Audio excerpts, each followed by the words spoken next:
Du möchtest zu Hause oder am Arbeitsplatz eine Ladestation installieren, bist dir aber nicht sicher, ob du eine Wallbox mit 11 kW oder 22 kW Ladeleistung kaufen sollst? Dann bist du hier genau richtig. Hallo und herzlich willkommen hier auf dem YouTube-Kanal von GoE. Mein Name ist Tim und ich zeige dir in diesem Video, was die Unterschiede zwischen einer 11 kW und einer 22 kW Wallbox sind, damit du danach entscheiden kannst, welche Wallbox die richtige für dich ist. Also los geht's. Unterschied Nummer 1 ist die Ladezeit. Theoretisch kannst du an einer 22 kW Wallbox schneller laden als an einer 11 kW Wallbox. Beachte aber, dass es einige Faktoren gibt, die die Ladezeit beeinflussen. Die Ladeleistung des Elektroautos und das Ladekabel sind zwei dieser Faktoren. Lädst du dein E-Auto beispielsweise an einer 22 kW Wallbox und dein Auto hat nur eine Ladeleistung von 11 kW, wirst du dennoch nicht schneller als 11 kW laden können. Schauen wir uns dazu kurz ein Beispiel mit einem Tesla Model 3 an.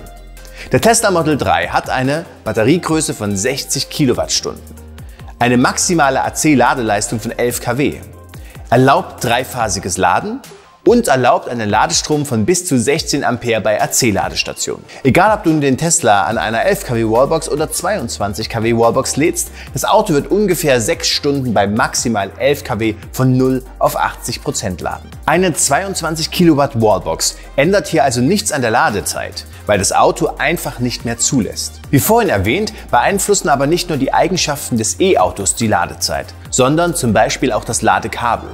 Hast du beispielsweise ein E-Auto mit 22 Kilowatt AC-Ladeleistung, eine Wallbox mit maximal 22 Kilowatt Ladeleistung, aber ein Ladekabel, das nur eine 11 Kilowatt Ladeleistung zulässt, wird dein Elektroauto auch nur mit 11 kW laden können. Beachte also diese Punkte beim Kauf. Unterschied Nummer 2 ist die benötigte Anschlussleistung. Bevor du dich für eine der Wallboxen entscheidest, solltest du prüfen, wie hoch die Anschlussleistung ist, die dir bei deinem Haus für die Ladestation zur Verfügung steht. Ist sie nämlich zu gering, macht es wenig Sinn, dass du eine 22 Kilowatt Wallbox installierst, da sie bei der maximalen Ladeleistung immerhin 32 Ampere benötigt und du ja auch noch andere Verbraucher im Gebäude hast, die Strom benötigen. Natürlich kannst du mit der 22 Kilowatt Wallbox auch mit weniger Ladeleistung laden. Dann braucht das Laden aber wiederum länger. Unterschied Nummer 3. Eine 22 Kilowatt Wallbox ist im Vergleich zur 11 Kilowatt Wallbox abwärtskompatibel. Das heißt, du kannst zwar mit maximal 22 Kilowatt Ladeleistung laden, das musst du aber nicht. Die Ladestation könnte auch mit einer geringeren Leistung laden.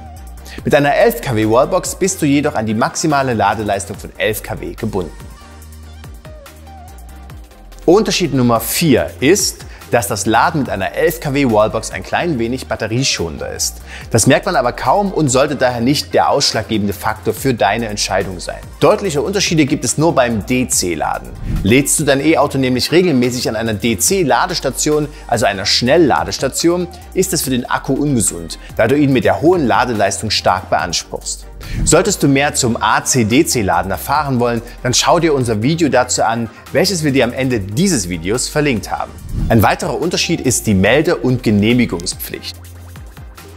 In Deutschland beispielsweise musst du eine Wallbox mit 11 kW dem Netzbetreiber nur melden, wohingegen du eine Wallbox mit maximal 22 kW vor der Inbetriebnahme auch genehmigen lassen musst. Werfen wir einen Blick auf Österreich. Hier muss eine stationäre Wallbox vom Elektriker unabhängig von der Anschlussleistung an den Stromnetzbetreiber gemeldet werden. Für eine mobile Ladestation ist keine Anmeldung erforderlich. Wichtig ist also, dass du die rechtliche Einstufung prüfst, denn je nach Wallbox und je nach Land kann es Unterschiede geben. Der letzte feine Unterschied ist der Preis. Eine 11 kW Wallbox ist ein klein wenig günstiger. Preislich liegen die zwei Ladestationen sehr nahe beieinander. Die 11 kW Wallbox von GoE ist beispielsweise rund 10 € günstiger als die 22 Kilowatt Variante. Was ist nun sinnvoll für dich? Eine Wallbox mit 11 kW oder 22 kW? Für die meisten privaten E-Auto-Besitzer sind 11 kW Wallboxen ausreichend, da sie ihr Auto über Nacht oder tagsüber, wenn sie in der Arbeit sind, aufladen. In diesem Fall ist also genügend Zeit vorhanden, um das Auto zu laden. Für Unternehmer oder Mitarbeiter, die ein E-Dienstauto besitzen und immer mal wieder tagsüber Geschäftstermine wahrnehmen müssen, macht sicherlich eine 22 Kilowatt Wallbox Sinn, da sie eventuell am Arbeitsort schnell mal laden müssen. Egal, ob du nun Privatbesitzer einer Wallbox bist oder Wallboxen für deine Mitarbeiter zur Verfügung stellst. Entscheidest du dich für eine 22 Kilowatt Wallbox, um schneller laden zu können, musst du sicherstellen, dass die notwendigen Voraussetzungen dafür erfüllt sind. Ich hoffe, dass dir dieses Video geholfen hat. Wenn du Fragen hast, kommentiere einfach unter diesem Video oder wende dich an unseren Support. Bis zum nächsten Mal. Tschüss, dein Tim von GoE.